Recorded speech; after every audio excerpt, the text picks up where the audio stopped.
My name is Kelly Brooke, and I'm 43 years old. I don't have any kids from my second marriage.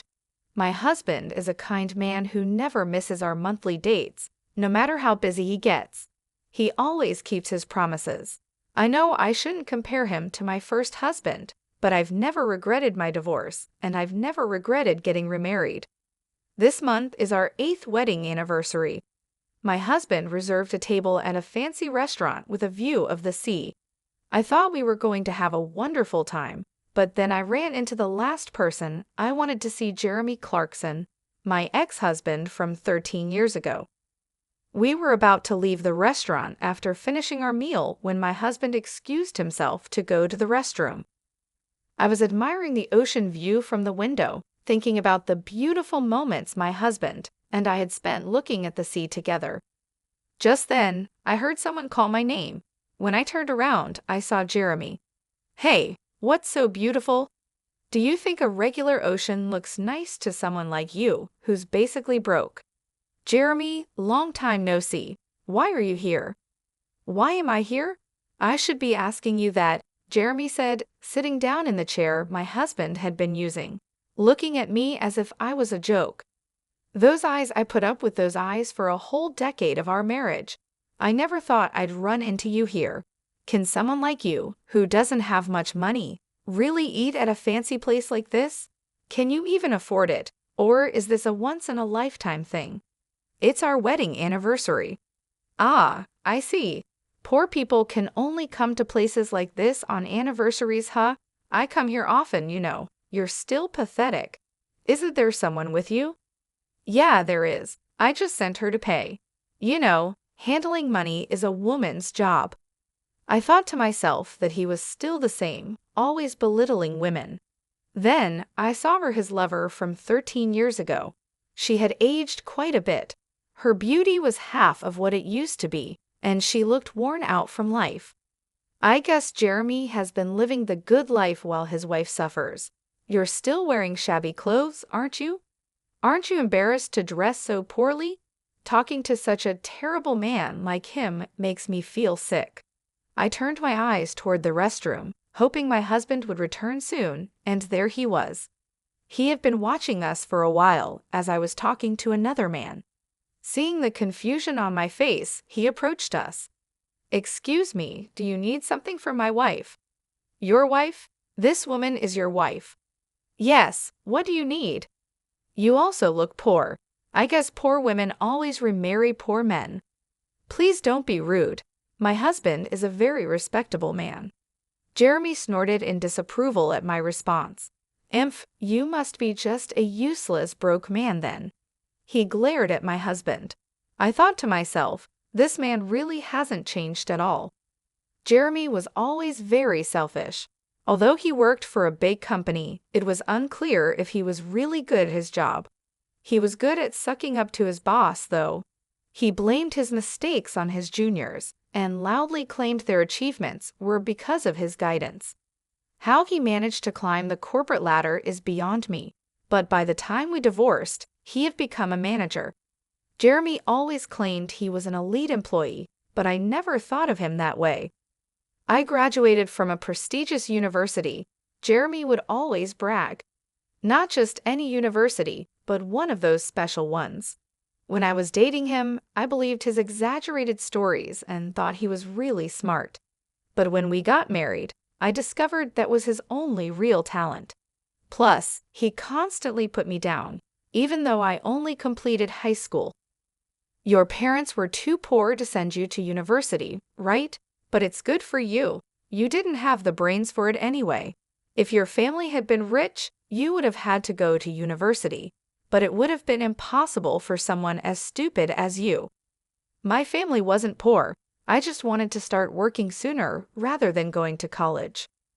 Ah, enough with the excuses. You can't stop making excuses, can you? You're an incompetent woman after all. But it's good for women, isn't it? Even if they're incompetent or stupid, as long as they have good looks, they can get by. If they catch a competent man, they can live well. I never thought he would say such things before we got married, so his change after marriage was shocking. Plus, his parents weren't wealthy landowners. His father was just a director, yet he still looked down on anyone he thought was poor. You really can't do anything right. You're bad at cooking, you can't clean, and you can't even have kids. Marrying you was a huge mistake, he would say. It wasn't a physical issue that stopped me from having kids. It was the stress caused by Jeremy. My family always valued being careful with money and appreciating what we had. But when I cooked with radish leaves to save money, he yelled, "Are you trying to feed me trash?" and threw them in the garbage. It made me realize just how different we were. One day, he told me he had a lover. The woman was much younger than he was. He pushed for a divorce, saying it was better for him to remarry a younger woman. I was glad to divorce such a man, so I signed the papers. "Who is this man, Kelly?" my husband asked. "He's my ex-husband, Jeremy Clarkson."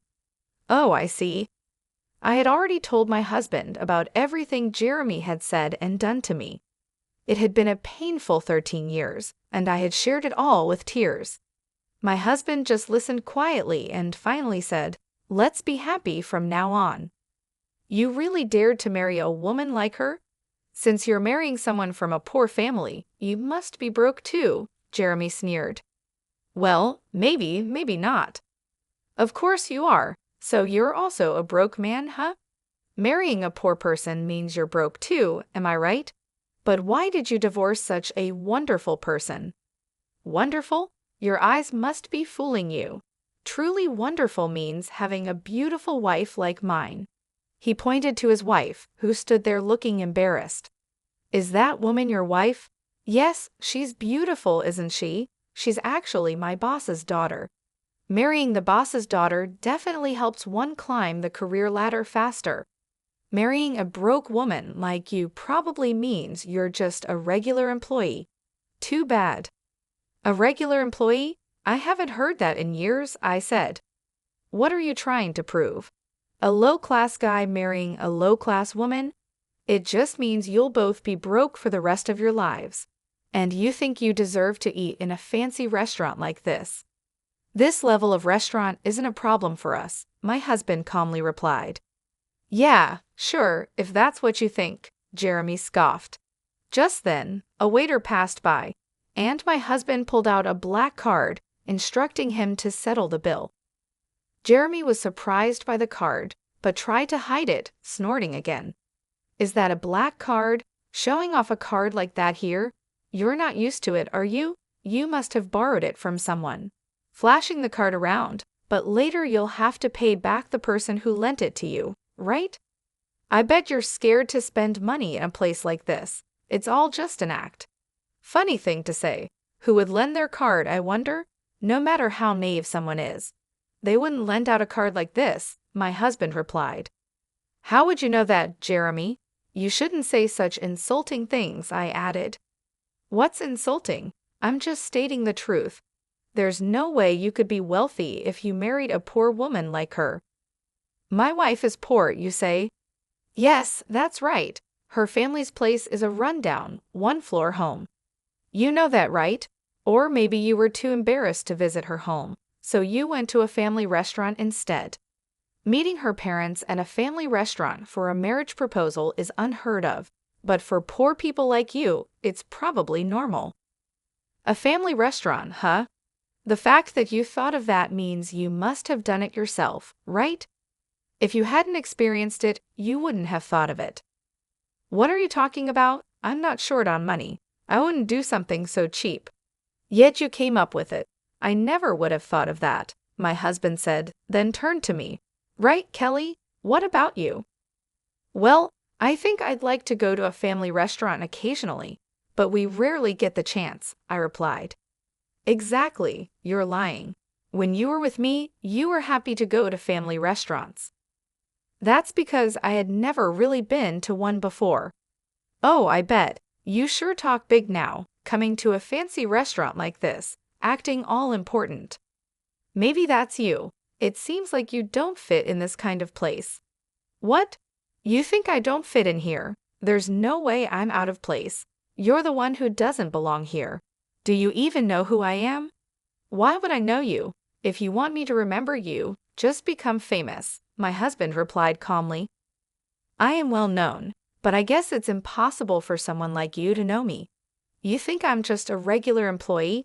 I'm a manager, not just an employee. A manager, huh? Is that supposed to be impressive? Just then, the chauffeur arrived, greeted my husband politely, and said, Sir, your car is ready. Thank you. Jeremy looked confused. What's going on? Oh, you're probably just the president of some small company.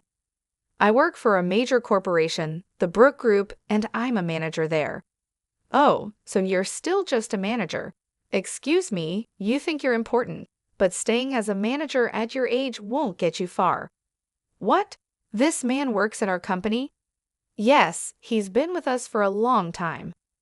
What do you mean our company? You're just an office lady from a small business. That's right, but I don't have kids or any reason to quit my job. So you can't have kids? I knew it. Something's wrong with you. Hey, that's crossing the line. Kelly is perfectly fine, my husband said, standing up for me.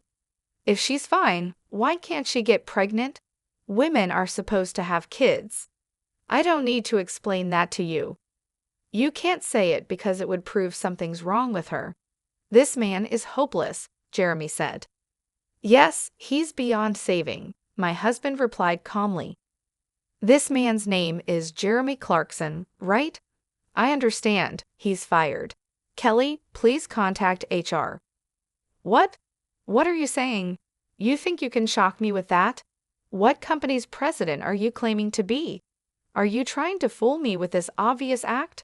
Are you stupid? Jeremy, my husband, is the president of the Brook Group. What? That can't be true. Jeremy exclaimed, but the driver nodded with a look of pity. Seriously? Is he really our president? Yes, and I am his wife and the vice president of our company. That's ridiculous. How could Kelly from a poor family end up as vice president with just a high school diploma? Those things don't matter. Whether someone graduated from high school or college doesn't determine their worth. That's ridiculous, Jeremy stammered. I will never forgive anyone who insults my wife, my husband said firmly. But there's a union. The union will protect us employees. You're a manager, right? Managers are not union members, so you are not protected by the union. Didn't you know that? Seriously. Well, you better prepare yourself. Since you insulted my wife, you must face the consequences. Jeremy looked stunned, but my husband didn't care and asked me if we should go. We left the table. That night, perhaps bothered by what happened, Jeremy called, but his tone was completely different from his arrogance earlier. Kelly, it's been a while. What do you mean? We already talked this afternoon, Jeremy. Ah yes, what can I do for you? Your dismissal hasn't been processed yet. Ah, you guys were just joking, right? About you being the vice president and your husband being the president? No, it's all true. I'm surprised you don't know who your own company's president and vice president are. But why would you be the vice president? Because the best way I can support my husband is by being in that position. But it's strange. Why would a high school graduate be the vice president? It's not strange at all. I only graduated high school because I wanted to start working early. But after we separated, I earned a college degree. Huh, really? Yes, there are schools you can attend from home. So you really are the president's wife? Yes. How did you manage to marry the president? When did you get married? We got married after I divorced you. I met the president soon after, and we dated for about 5 years before getting married. Married? Why would the president take an interest in someone like you? Stop being so rude. Oh, sorry. Connections are strange, aren't they? I just happened to meet the president. But even so, why would he marry someone broke like you? Is he a philanthropist? No one marries for charity. If he's not a philanthropist, did he marry you to make you his slave? Maybe today you got lucky and got taken to a fancy restaurant, But usually, you must be having plain meals and living a difficult life where you can't even buy what you like, right? Why would you think that? That's not true at all. You're the only one who would do such a thing. There's no way you could marry such a rich man. Why do you think so? Rich people have connections with politicians and other wealthy people. If a poorly raised woman like you shows up at their parties, it would embarrass the president. Or maybe he lets his mistress attend those instead. You're making wild assumptions. If you keep looking down on me like this, you'll truly regret it. I'm just concerned for you. A woman with a poor upbringing like you marrying a rich man like the president will only suffer. A regular employee's husband would suit you better. Marrying someone richer than me, you must be a foolish woman who can't see ahead. Who's the fool here? If you called just to say that, I'm hanging up. No, wait, I'm not trying to insult you. It's just true that you come from poverty, and that can't be helped. Thinking I'm looking down on you for that is completely wrong. You say I come from a poor family, but my father is wealthy. Your family is poorer than mine.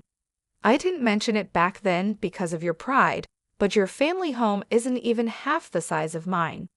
Your father is just a department head, and you're still just a manager. That's not true. When I proposed to you, you were living in a small single-story house. That was because we were renovating our home at the time. We had stored all our belongings elsewhere, and it was just a temporary residence. There was no need to move to a big house. My mother said so. That can't be true. You don't have to believe it, but since the renovation is finished, even if you say you want to visit my parents' home, you've stubbornly refused to go again. I couldn't tell you the truth. Who would want to visit such a poor, run-down house? You really are hopeless. Then I'll send you a picture. This is my family home. You'll see from the picture. I sent a photo of a large mansion. That's my house. I lived there for a while after our divorce. What? That can't be true. It's true. If this is true, then why were you working as an office lady in a small company? If you're so rich, you wouldn't need to work. And if you did work, wouldn't it be at a large corporation? My father is the president of a major company. That company was a new one he started. When it was time to decide who would be the president, my brother was chosen for the role, so I volunteered to handle the administrative work. Now, that company has grown to the top of the industry. Is that true? Were you really so rich? Yes, this is the truth. This is the real me, the person you used to look down on. So that's why you could marry the president? That's not it. I met the president because we shared the same hobbies. We met through our interests and hit it off. He didn't know I was from a wealthy family, and I didn't know he was the president. So you're at the company where I work because of that. How long have you been at that company? I joined right after our divorce. I had a connection by chance. Why? When you were with me, you were just a clerk at your brother's company. After we divorced, you changed jobs. That's right. My brother's company grew a lot, and he told me it was time to do what I love. So I decided to pursue what I always wanted to do. Then, just as a senior position became vacant, they offered me the job. But at that stage, I still had no connection with the president. He was still someone high up, out of reach. I don't understand. How can you have connections like that? Do rich people just connect with other rich people? That's why I'm saying those things don't matter. It's your mindset that's holding you back as just a manager. I wonder why your wife hasn't gotten tired of you yet. She can't get tired of me. I'm supporting her. Keep up with that attitude, and you'll get what's coming to you. Anyway, that's the situation, so stop belittling me already. I wasn't trying to belittle you. I really thought you were poor. About that dismissal you mentioned this afternoon. Oh yes, your dismissal. After all the mocking you did, it's only natural you'd be fired. That would put me in a tough spot. Can you talk to the president so I don't get fired? What? You were just mocking me a lot, and now you're asking not to be dismissed? That's impossible. You know I have nothing but resentment towards you. Why? The fact that you don't think you're resented is truly surprising. What have I done to you? There's too much to even remember. It's that much. I bet your wife thinks the same as me.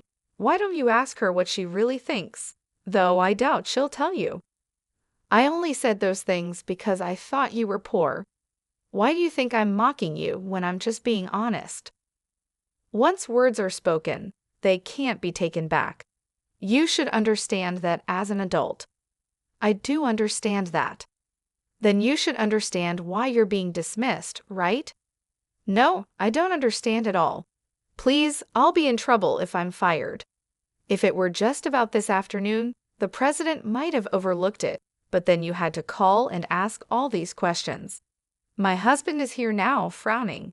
He really thinks you're hopeless. Maybe you should just give up. There's no saving you.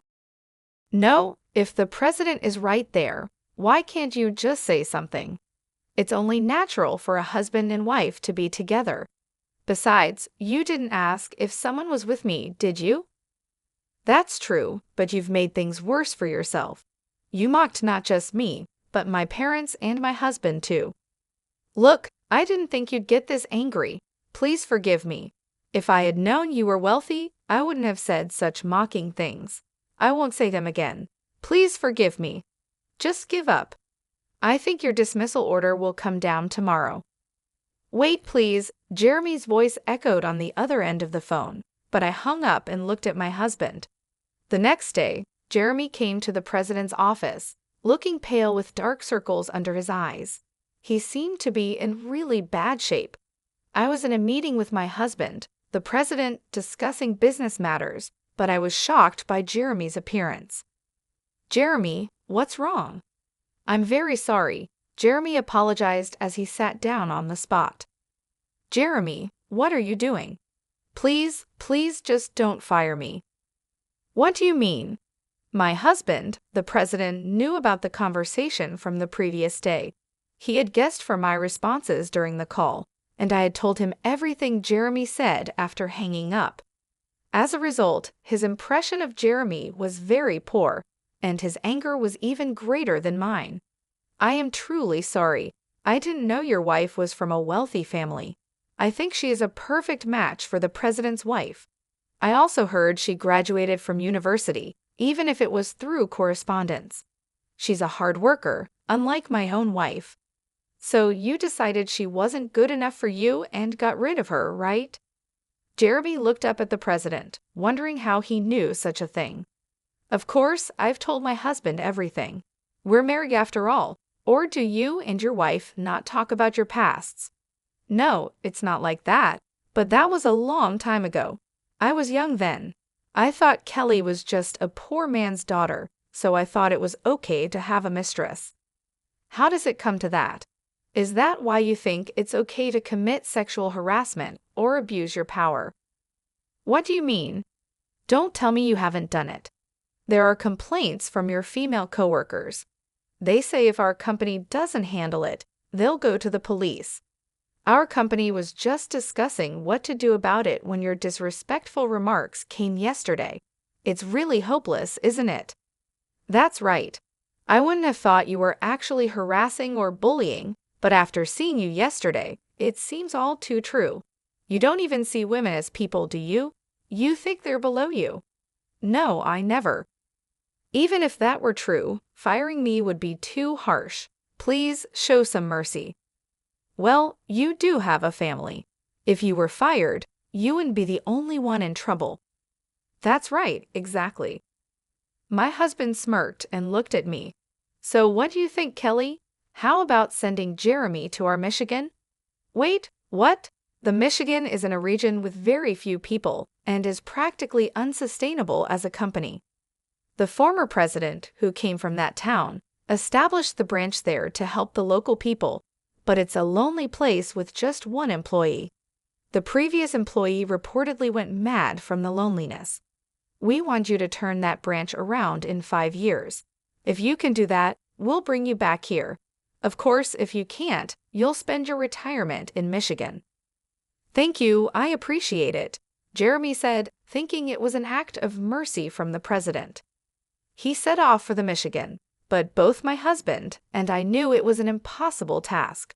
Working alone for a small number of town residents, it was clear there wouldn't be any profit to be made. Jeremy moved to the branch all motivated, taking his mistress, who had become his wife, with him. But she soon grew unhappy with the cold and isolation, and eventually she reached her limit. Jeremy's salary dropped significantly, and despite being called the branch manager, his pay was minimal. This led to daily arguments with his wife. Although he boasted that if he turned things around in 5 years, he could return to the head office, his city-bred wife didn't believe him. She left divorce papers behind and went back to the city. Jeremy tried his best for a year, but no matter how hard he worked, the population didn't grow, and no profits came. Eventually, he realized that no effort would change anything. In 2 days, he submitted his resignation. After leaving the company, Jeremy contacted his wife, but by then, she had found someone new. Not only was Jeremy ignored by her, but he was also beaten up by her new partner and ended up in the hospital. After being discharged, Jeremy looked for a job, but at his age, he found nothing and life became harder for him. He ended up living in a shabby, run-down apartment, and the only job he could find was as a nighttime store clerk. The man who had once boasted of graduating from a prestigious university now stood alone in a store at night. As for me, I continued to be cared for by my kind husband, enjoying another wonderful date this month. Marrying him changed my life so much, and I'm grateful that Jeremy and I divorced.